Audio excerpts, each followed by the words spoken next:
શ્રી કૃષ્ણ ભગવાનનો જન્મ મથુરામાં કંસના શાસન દરમિયાન થયો હતો. કંસે જાણ્યું હતું કે તેની બહેન દેવકીનો 8મો પુત્ર તેને મારે છે, તેથી તે દેવકી અને વસુદેવને કેદમાં રાખી દીધા. ભગવાન કૃષ્ણની જન્મરાત્રિએ ચમત્કારિક રીતે કેદખાનાના દરવાજા ખુલી ગયા અને વસુદેવે નંદગામમાં યશોદાના ઘરમાં કૃષ્ણને મૂકી આવ્યા. યશોદા અને નંદબાબાએ કૃષ્ણને ઉછેર્યા.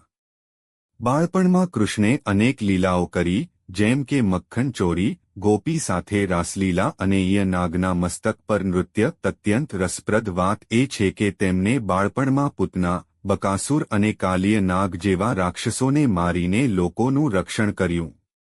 કિશોરાવસ્થામાં કૃષ્ણે ગોકુલ છોડીને મથુરા જઈ કંસનો વિનાશ કર્યો અને પોતાનો ધર્મ સ્થાપિત કર્યો. શ્રી કૃષ્ણ ભગવાનના જીવનના પ્રેરણાદાયક પાસાઓમાંથી એક છે ભગવદ્ ગીતા, જે તેમણે મહાભારતના યુદ્ધ દરમિયાન અર્જુનને અપાવી. આ ગીતા જીવનને સાચા માર્ગે લઈ જવાની દિશા બતાવે છે.